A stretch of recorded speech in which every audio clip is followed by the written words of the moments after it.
Xenoblade Chronicles Definitive Edition is a game developed by Monolith Soft for the Nintendo Switch, a remake of the original game released in 2010 on the Nintendo Wii.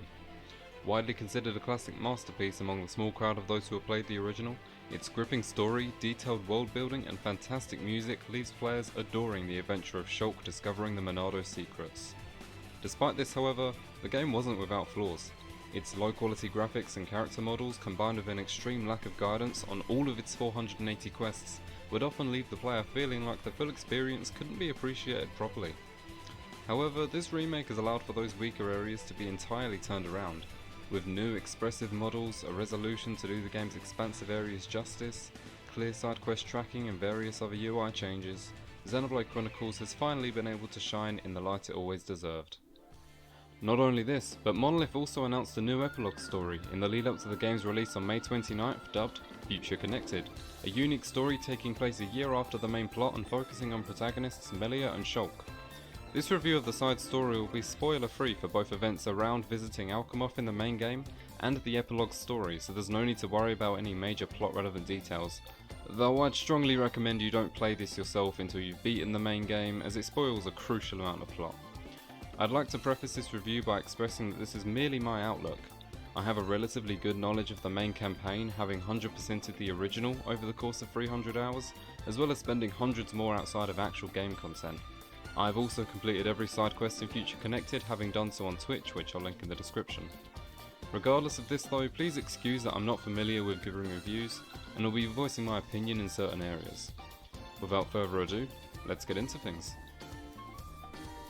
Future Connected takes place on the Bionis Shoulder, a new location previously unexplored in the main game.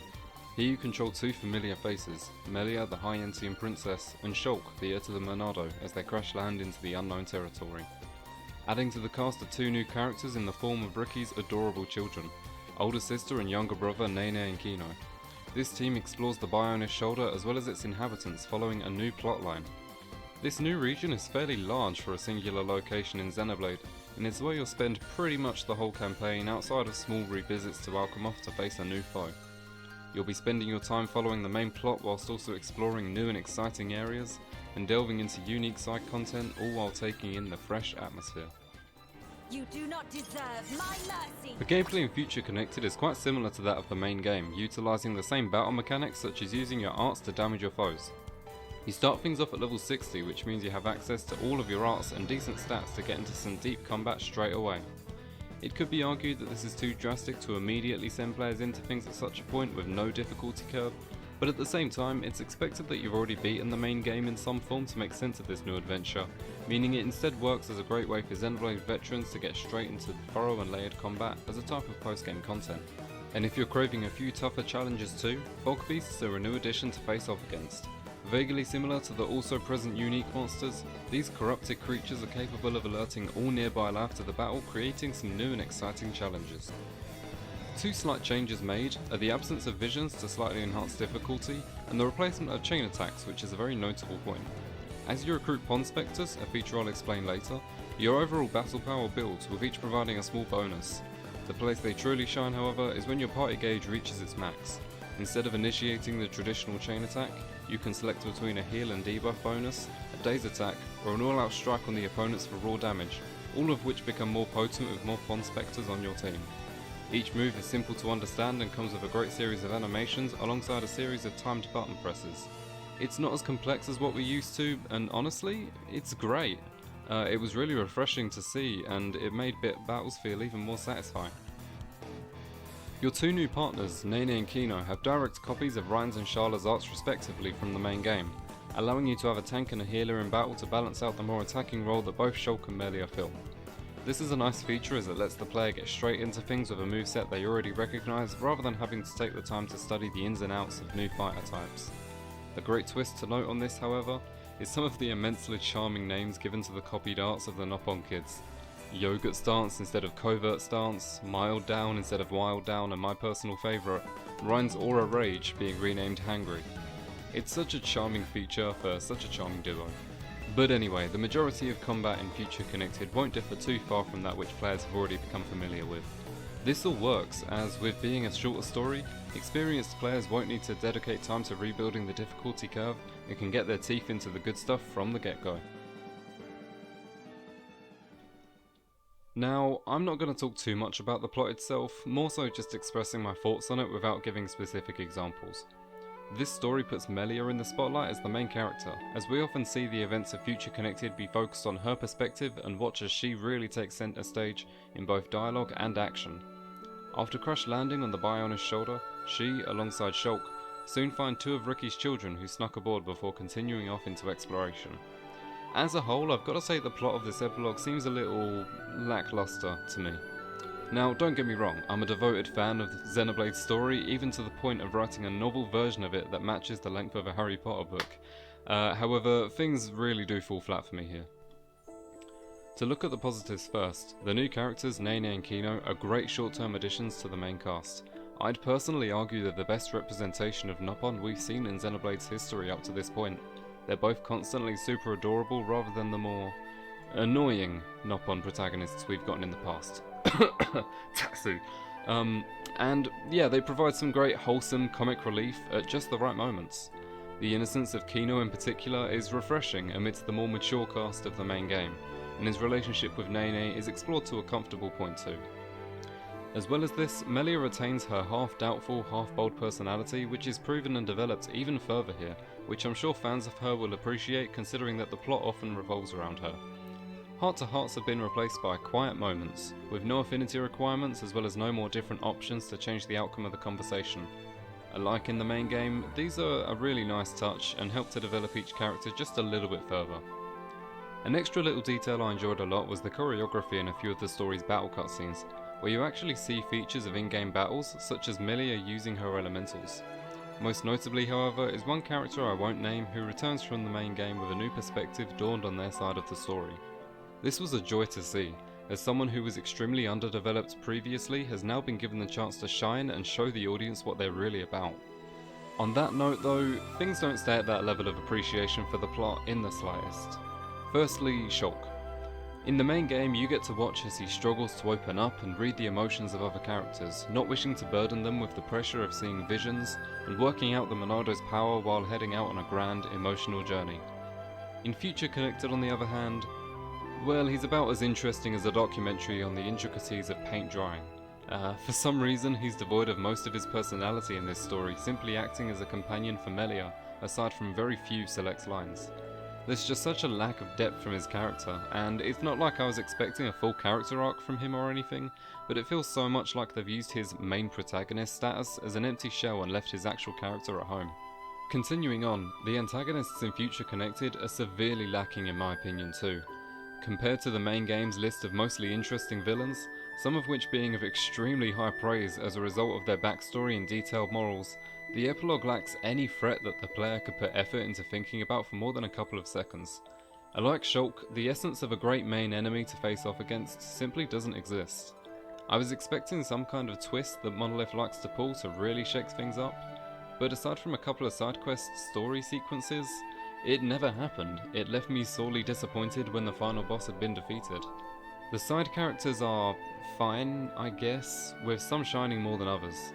There's a side plot about some conflicts between civilians which felt rushed and will clearly never go anywhere interesting, but it's something.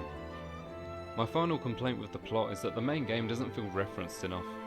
Like, I get that this is a separate story and all, but it failed to answer a lot of questions relating to world building and rarely even mentioned prior main characters such as Dunban, Sharla or Ryan.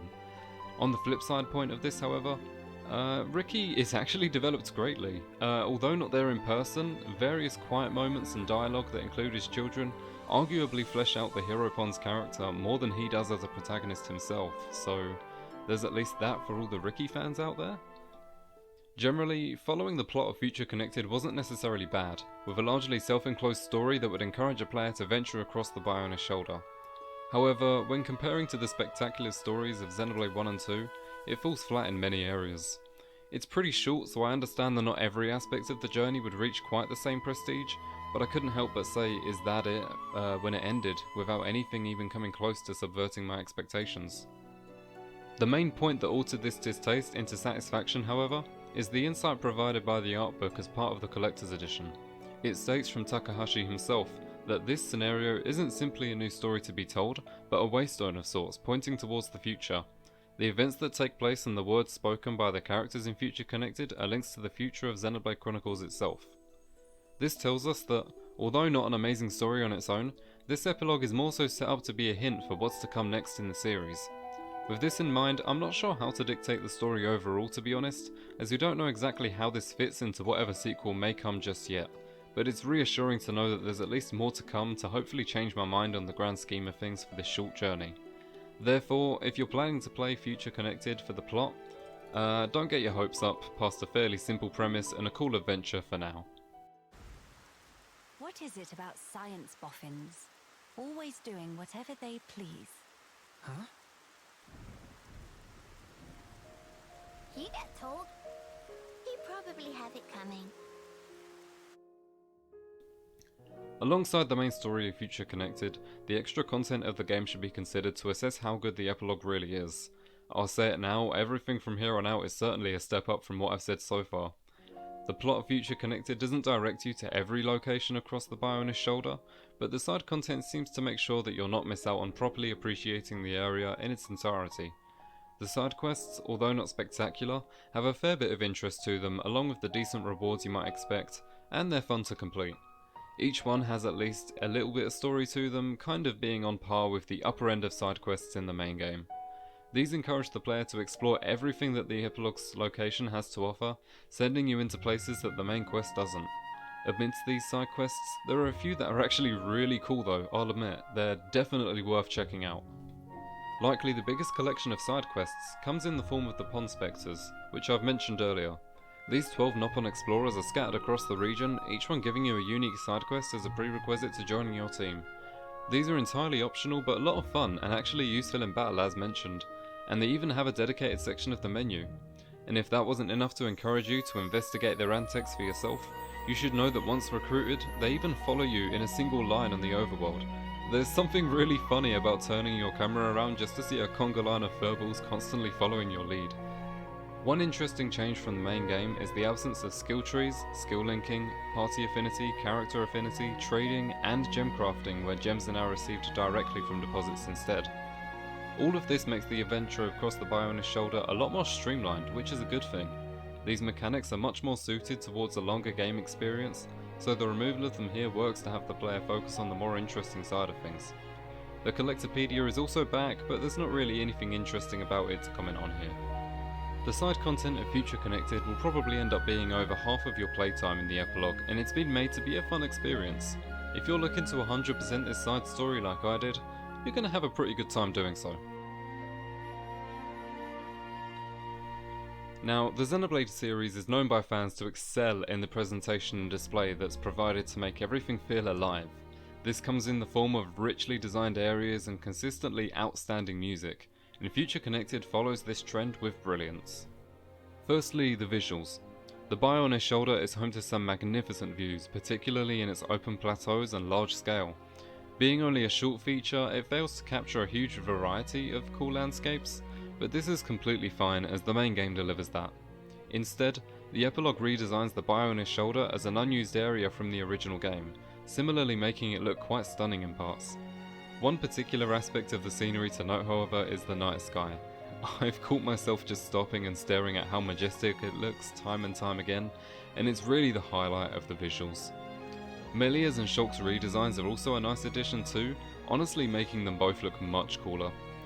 I'd like to also quickly add in here a note about how the Pond Spectre's chain attack animations are an absolute gem too, combining good animation with a lot of charm, cuteness and humour. The ending of each also doubles up as a really cool image too. Providing you're not the type of person to cry if a game's not in 60 FPS and 4K HD constantly, you're in for a real treat on the scenery front. Following on from this high praise is even more high praise, and the entirely deserved recipient is the music. Every Xenoblade game has countless amazing pieces, and Future Connected is no exception. The battle theme and Fog Beast theme are both welcome additions to the soundtrack, both acting as exciting and suitable to where they play. The former has something of a Tornan flair to it in my opinion as a fun tune, whereas the latter plays for a tougher set of foes and thus starts off with a intensely phonetic piano set reminiscent of the Guardian's track from Breath of the Wild. The area theme and any other new tracks didn't stand out to me too much and weren't too memorable, but they weren't bad by any means and still did its job of creating a fitting backing for the player to explore with. Alright, now that that's all over, it's time to sum up the overall pros and cons, starting with the good. Gameplay features being streamlined from the main game to create a shorter, easier to follow adventure makes the whole experience feel smooth, and the slight changes to the original battle formula make fights fun, even for those who may grow bored of Xenoblade 1's combat system. The new battle themes consolidate this even further, being an absolute joy to listen to. Being able to jump straight in at a high level establishes that this is a journey for experienced players who are able to go directly for the more intense gameplay. Although not overly difficult, the epilogue is challenging enough to keep you on your toes. Despite what I say about the negatives of the story, it still involves some really standout characters such as Melia and Ricky's children, some nice combat and emotional scenes, and it's still engaging enough that you'd want to follow it through to the end. Exploration is made fun and purposeful through the variety of side quests and interesting landscapes, and simply being able to see what the Bionis shoulder has to offer is a great experience for players. It's just a fun time to be had, especially with the new and improved graphics. No, really, can we go back to looking at that night sky? And finally, the biggest appeal for a lot of players here is simply that it's new Xenoblade 1 content. Being one of, if not my favourite game already, I was going to buy the definitive edition no matter what, so it's actually really nice that there's new places to explore and a new adventure to be had. Monolith didn't need to add this bonus in, but they did anyway, and for that I'm grateful. Despite all this though, I'm not going to come out and say that it's perfect. If you are starting to grow bored of the main campaign's battles and exploration, then you might not be so pleased to know that in a lot of ways this is simply more of that. More fighting, more side quests, more locations. Personally, I don't have an issue with this, and I'd wager many more agree with me, but don't go into things expecting a huge mix-up. The main issue I've had is of course aspects of the story. Shulk has wasted potential here to explain to the player how the world is currently faring and providing closure in many cases, and as someone who takes great interest in antagonists, the lack of depth from them here displeases me. It just doesn't live up to the expectations that Xenoblade 1, 2 and even Torna provide. So it's not necessarily bad, it's just not great in comparison. So here's the bottom line for how I would personally sum up Xenoblade Chronicles Definitive Edition's future connected epilogue story. It's a little bit of extra content for players that's for sure an enjoyable experience. Don't expect quality on par with similar extra content like Torna, but you'll still have a great time playing it.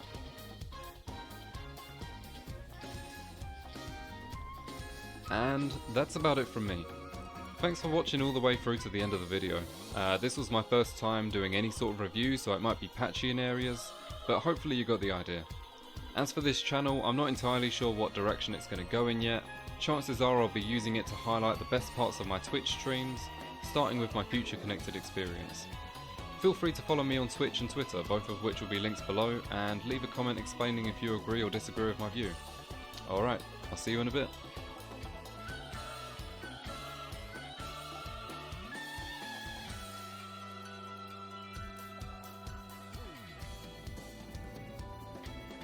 Now it's writing time!